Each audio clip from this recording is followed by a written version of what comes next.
এটা হচ্ছে নেপিয়া ঘাস।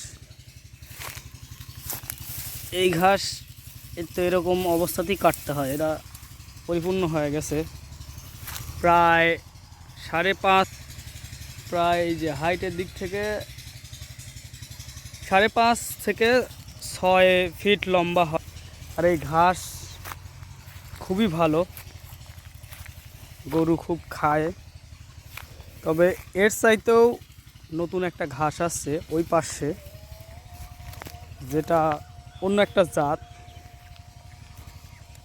ওইটা জারা সম্ভবত, আর এটা হলো নিপিয়া। এই যে, আর এক একটা ঝোপ অনেক বড়। এই যে,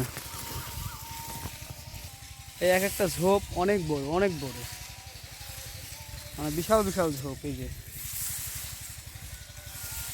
এটা আমারও অল্প একটু লাগানো আছে। এই যে এটা হচ্ছে, এটা এখনো কাটার উপযুক্ত হয়নি, কিন্তু এগুলা হয়ে গেছে। যে এই পাশেটা আসলে কতকগুলো হয়।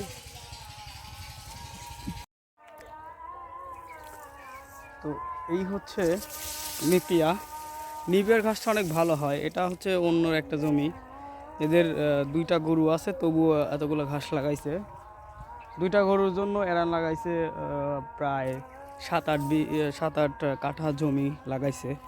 তো আসলে প্রত্যেকটা খামারি ভাইদের বলবো যে আপনারা আপনাদের গরুতে ব্যবসার জন্যই খামার করেন, তো সেগুলো লাভের আশা যদি করেন তাহলে অবশ্যই আপনাকে ঘাস চাষ করতে হবে। খামার এবং গরু দুটাকে সুস্থ রাখতে হলে অবশ্যই ঘাসের বিকল্প নেই। কারণ বিভিন্ন ধরনের ঘাস পাওয়া যায়, তবে সবচাইতে ভালো ঘাস হয় এই নিপিয়া আছে, তারপরে আপনার হচ্ছে জারা 1 আছে, তারপরে হাইব্রিড আরও ঘাস আছে।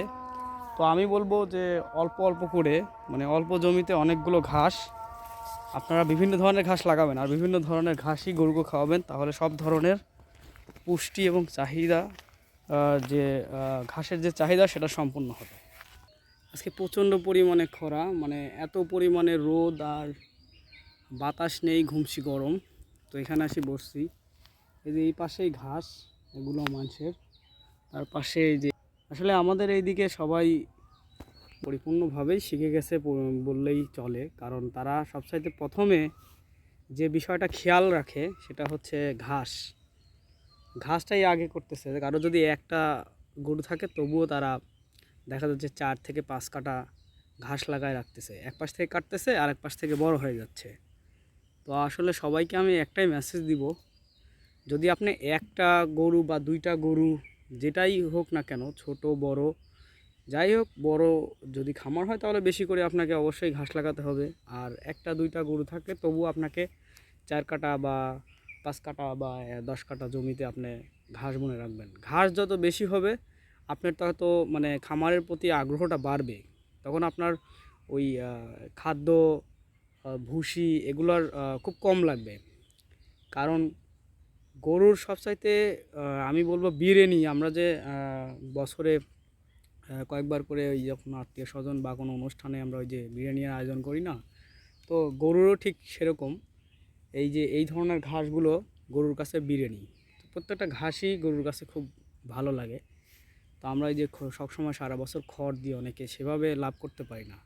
তো আমি আপনাদের বলবো, এত কথা বলতেছি কারণ আপনাদের ভালো একটা সাজেশন দেওয়ার জন্য। তো গরু কেনার আগে আপনারা অবশ্যই ঘাসের জমি নির্ধারণ করবেন, ভালো একটা জমি। তারপরে আপনারা গরু কেনার বা ফার্ম করার ডিসিশন নেবেন।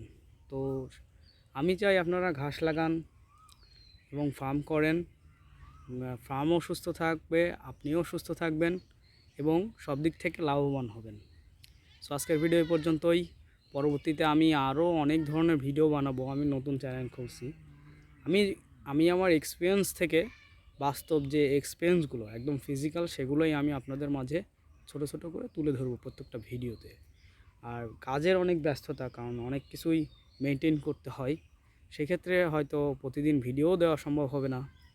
সো সেক্ষেত্রে আমি কাজের যখন একটু ফাঁক পাবো আপনাদের মাঝে ওই বাস্তব এবং ফিজিক্যাল যে কাজটা করি সেটার রেজাল্ট কেমন দাঁড়ায়, সেই সব যে ভালো যে দিকগুলো, কোনটা করলে সুবিধা হবে সেগুলোই আমি আপনাদের মাঝে তুলে ধরবো। তো আজকে ভিডিও পর্যন্তই। সবাই ভালো থাকবেন, সুস্থ থাকবেন। আল্লাহ হাফেজ।